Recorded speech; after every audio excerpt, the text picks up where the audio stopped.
Have you ever had to stand perfectly still while your whole world fell apart right in front of the people you loved most in the world? It is a very heavy and painful feeling that makes your heart feel small and cold. Imagine you are standing there, about to cut your beautiful birthday cake. People looking at you and smiling with big, excited faces. You feel happy and safe. But suddenly, you realize they're not actually happy for you at all. They are actually just waiting to see you be humiliated and hurt. I truly believed I was walking into the happiest night of my life. I had no idea I was actually walking right into a trap that would leave everyone there begging for my forgiveness. My name is Ethan Carter. I am 34 years old. I am 6 feet tall, and I have dark brown hair that I keep neat. People often say I have the kind of face that stays calm, even when everything around me is falling into a complete and total mess. I was never a person who cared about being flashy or wearing loud clothes. I owned a small company that helped other businesses with their technology. I really enjoyed my life because it was quiet and simple. My wife, Sophia, was 31 years old with beautiful blonde hair and green eyes that were so bright they stayed in your memory for a long time. She had a personality that could make any room feel warm and cozy. We had been married for 7 years, and I thought we were very happy together.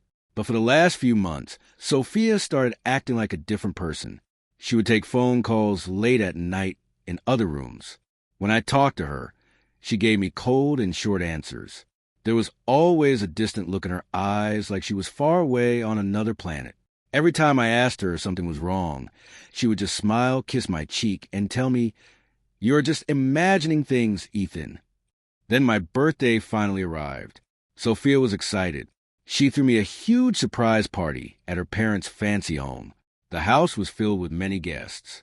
Crystal chandeliers sparkled overhead, and I could hear soft music playing through the rooms.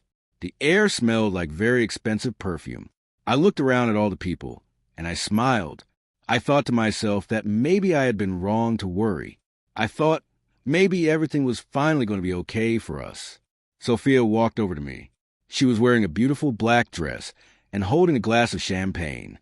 Her parents were standing right behind her. Her younger brother, Jake, was there too. He had that same annoying smile on his face that he always wore. Sophia raised her glass. She asked for everyone to listen. The room went completely silent. I stood there smiling because I thought she was going to give a sweet birthday speech for me, but she didn't. Instead, she reached behind her back and pulled out a white envelope. She handed it to me and said, "Happy birthday, Ethan." I let out a little laugh because I felt a bit nervous. I asked her what it was.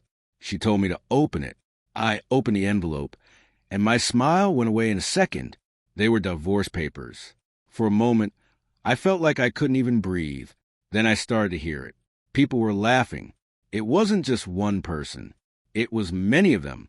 Jake laughed so hard, he almost spilled his drink on the floor. Sophia's mother put her hand over her mouth to try and hide her mean smile. Her father just slowly shook his head. Sophia folded her arms and looked at me like I was a total stranger. She said casually that she thought we both knew the marriage was over. Everyone in the room just stared at me. I could feel every pair of eyes like they were burning into my skin. Jake stepped closer. He told me not to look so surprised. Sophia just shrugged. She said she deserved more. She said she deserved a man who was successful and exciting. My heart felt like it had turned into ice. 7 years of my love had been turned into a big public joke. I looked around that room one last time. I saw the people I thought were friends laughing at my pain. Then I smiled. It was a real, genuine smile. Suddenly, all the laughing stopped. Sophia looked upset. She asked me why I was smiling. I reached into my jacket pocket and pulled out another envelope. I told them I had been waiting for the right moment tonight. I opened it and took out documents. 3 months earlier, I had purchased a large company that was quietly drowning in debt. It was the same company her father owned. His face turned white. I looked right at him and told him that as of yesterday, I was officially the majority owner. The room was silent now. Jake's smirk was gone.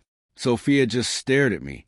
I told her that I now controlled her father's pay, the family benefits, and every single contract that her brother worked under. I told him that I own everything now. Not a single person spoke. Sophia's mother had to sit down. Her father looked like he could barely breathe. Sophia tried to grab my arm and told me to wait. I stepped away. I told her no. For 7 years, I gave you my loyalty. For 7 years, I gave you my love. And tonight, all of you turned me into the joke. I told them to enjoy their party, and I walked out. 3 days later, Sophia called me while she was crying. 1 week later, her father begged me to meet with him. 2 weeks later, Jake apologized. It is funny how quickly people laugh when they think you are weak, and how quickly they beg for mercy when they realize they betrayed the wrong person. It taught me a lesson I will never forget. True power is not about being loud. It is about being patient. Love should be protected, but so should your own heart. They thought they were taking everything from me, but in reality, they were just showing me that I was already better off without them. Now, I spend my days building something new, something that people like them can never touch again. I look at the sunset, and I feel peaceful, knowing that being a kind person does not mean being a weak person. I know my value now, and it is much higher than any price tag. I am finally standing on my own 2 strong feet. I am free to live a good life.